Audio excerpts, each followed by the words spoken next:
Hey y'all, today we're talking about how I processed through a DNF, specifically this year's Black Canyon 100K. This is not a pretty process for me, and y'all know me. I only do real honest, so there's no sugarcoating this one.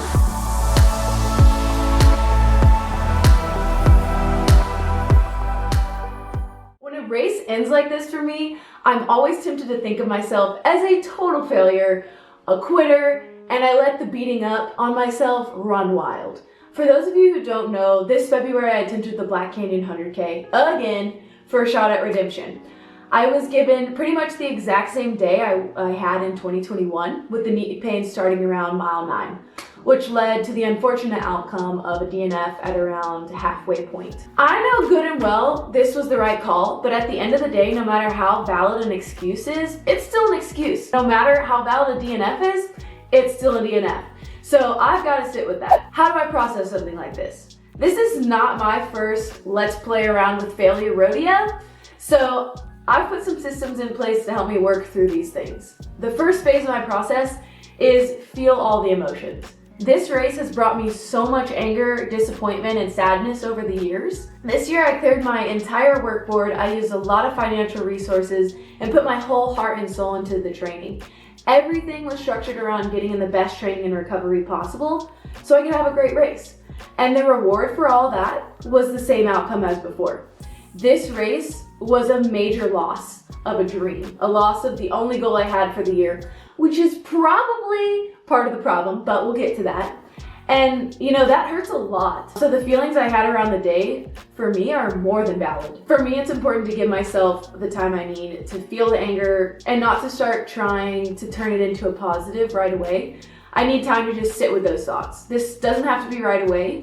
I still went to the finish line to cheer in the leaders, but the following day I took time to feel all those things. So give yourself a set amount of time to be all the negative you want to be, and when that time is up, let it go and move forward. From there, I don't have a short title for this one. Get a hold of yourself, remove the emotions from the day, look at the facts, and start to pick through the good, bad, and the ugly. Taking responsibility removes the option to feel like a victim, pity myself, and or throw my hands up and say, oh wow, it's just ultra running, you never know what'll happen, guess it wasn't my day. It certainly wasn't my day, and while there are some unknowns in the sport, there's a lot I can do to mitigate a lot of those problems through proper training and planning. And the reality is I'm accountable for the training that led up to the race, the day I had, and the quitting that took place, whether it was a wise choice or not. So where can I take responsibility in my training? For the time I had, my training was as perfect as it could have been, outside a vacuum. I did all my strength, my mobility, rarely skipping a session. I even ran a downhill 50K on pavement to create the stimulus I needed for the first portion of this race.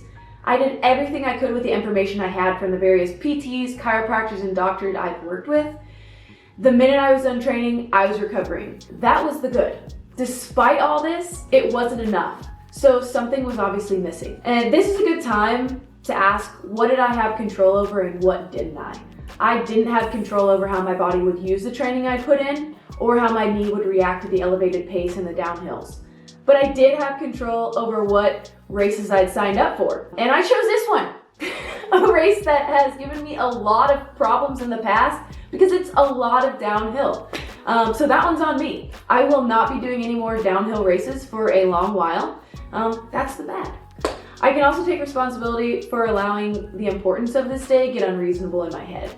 Though I thought I was keeping my cool and not putting pressure on the race, that's not how it felt the morning of. That amount of anxiety disguised as excitement puts a lot of extra stress on my body, specifically the nervous system, and I think that contributed heavily to the outcome of the day and how things played out. And that's my ugly. Once I've separated the good, bad, and the ugly, I'm able to take action and move forward in a productive way that sets me up for success next time. For me, this meant pivoting away from all things running, hence no videos for a while and very little Instagram presence.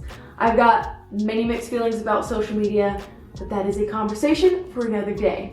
I've taken about 2.5 months off running, mostly because of my knee, but also because I needed the rest from the mental strain of training 2 to 3 times a day, only for it to end in complete disappointment. If I'm honest, I lost a lot of interest in training too. I could still swim and keep my fitness, but there just wasn't any enjoyment there. For those months leading into the race, I had so much joy and passion and desire. I loved every part of the process, but after the fact, I didn't have much desire. So I listened to that, as well as my bum knee, and I've taken the time off I've needed. I'm happy to report my joy and vigor for training has returned, and my knee seems to be handling minor training well. I also recognize the need to schedule more doctor's appointments to further investigate the cause of this long-standing issue. We currently have theories, but nothing is conclusive. I do think it's somehow related to the parasite I got in Peru a couple years back. And finally, the last action I can take, and the one that hurts the most, is pulling out of all the races I had on the books for this year. When I return to racing, I'll be focused again on the shorter uphill options. As a competitor in this sport, I don't want to sign up for a race I know I've got a high probability of DNFing. In my opinion, it disrespects the race, its competitors, and the spirit of trail and ultra. I respect those that view DNFs differently and are unfazed by them, but clearly that is not how I operate. They affect me pretty heavily, and I don't take them lightly. To close out this process, I acknowledge what I did well and celebrate that. This is the first time I've ever celebrated a failure. Training leading into this was good as it gets. My splits were spot on up until my knee limited me to walking around mile 20. My nutrition was down pat. Every 30 minutes I was taking in calories, and that gave me the energy to execute my race plan effortlessly and borderline perfectly with David by my side. It's my instinct to judge harshly each run I have, but this time I did things a little differently. A group of my friends rallied around me to celebrate the training and half of the race I did accomplish by taking me out to dinner. They made sure my accomplishment was a big deal. While I'll never be proud of a DNF, I can be proud of how I handled it. I'm proud to say I've learned from my mistakes from 2021 and have moved through 2023's loss much smoother than before. That's all I can ask for. It's not a pretty process. There's been a lot of tears, but I feel like I've successfully moved through this. I hope that you can learn a little something from this. Add your process down below or pass this video on to someone who needs to hear it. This sport is all about mental endurance. Most people know that about the race, but many don't recognize that mental endurance extends well beyond the race and into everything else. Just because you're injured, have DNF'd, feel stuck in a rut, doesn't mean it's over. Keep putting one foot in front of the other, and happy trails. Or if you're in the emotions phase of this, crappy trails. See you next time. Bye!